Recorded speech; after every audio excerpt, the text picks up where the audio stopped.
ഈ വീഡിയോ ചെയ്യാൻ തുടങ്ങിയപ്പോൾ തൊട്ട് വല്ലാണ്ട് കണ്ണ് നിറയും. ഇങ്ങനെ എന്തോ അറിയില്ല, I'm getting super emotional now. ഒരലങ്കാരം ഇല്ലാണ്ട് സംസാരിക്കാനാണ് ഇപ്പൊ തോന്നുന്നത്. അത് അച്ഛൻ, അതമ്മ.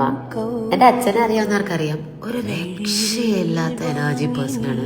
60ാമത്തെ വയസ്സിലും കുട്ടിത്തനത്തിന്റെ അങ്ങേയറ്റമാണ്.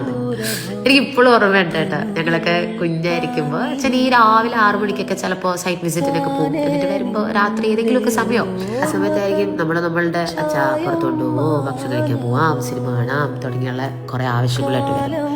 എന്ത് പറഞ്ഞു കഴിഞ്ഞാലും ഇന്നിതൊരു അച്ഛന് വയ്യടാ, ക്ഷീണോ എന്ന് പറഞ്ഞിട്ട് കേട്ടു. ഓൾവേസ് ബി ലൈക്ക്, പിന്നെന്തടാ അച്ഛൻ ഒന്ന് കുളിച്ചിട്ട് വരാം. Always on spot.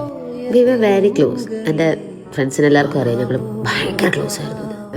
But even then ഏതോ ഒരു പോയിന്റിൽ വളർന്നു വരുന്ന സമയത്ത് ചില കാരണങ്ങളാൽ ഞങ്ങൾ തമ്മിൽ ഭയങ്കര ഡിസ്റ്റൻസ് ആയിരുന്നു.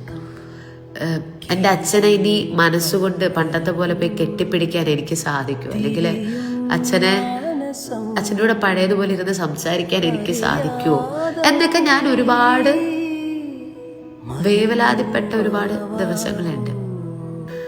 ഞാൻ വളരെ ഡിസ്റ്റന്റ് ആയിട്ട് ഞാൻ മാറി നിന്ന നിമിഷങ്ങളിലും അച്ഛൻ, he was always there, he was always available and he kept trying to make things better and I kept pushing him away. കല്യാണത്തിന് തൊട്ട് മുമ്പ് കൂടെ അച്ഛൻ്റെ കൂടെ അത്രയും ആൾക്കാരുടെ മുമ്പിൽ വെച്ച് ബഹളം വെച്ചിട്ടാണ് കയറി. But he still forgave like always. എൻ്റെ ലൈഫിലെ the first safest പ്ലേസും ഈ പേഴ്സൺ ആയിരുന്നു.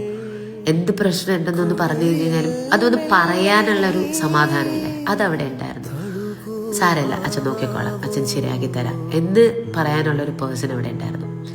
അതും ഇന്നും എൻ്റെ എല്ലാ സന്തോഷങ്ങളിലും എന്നെക്കാൾ കൂടുതൽ എക്സൈറ്റഡ് ആവുന്ന എൻ്റെ ഓരോ ബോയ് ഫ്രണ്ട്സിനെ കാണുമ്പോൾ പണ്ട് മൂക്ക് തുറന്നുകൊണ്ടിരുന്ന എൻ്റെ പ്രോഗ്രസ് കാർഡുകൾ ആരെയും കാണിക്കാതെ പലവട്ടം ഒപ്പിട്ട് രക്ഷിച്ച കുട്ടിക്കുറുമ്പിൻ്റെ അങ്ങേയറ്റായ എൻ്റെ അച്ഛൻ, happy birthday, we love you.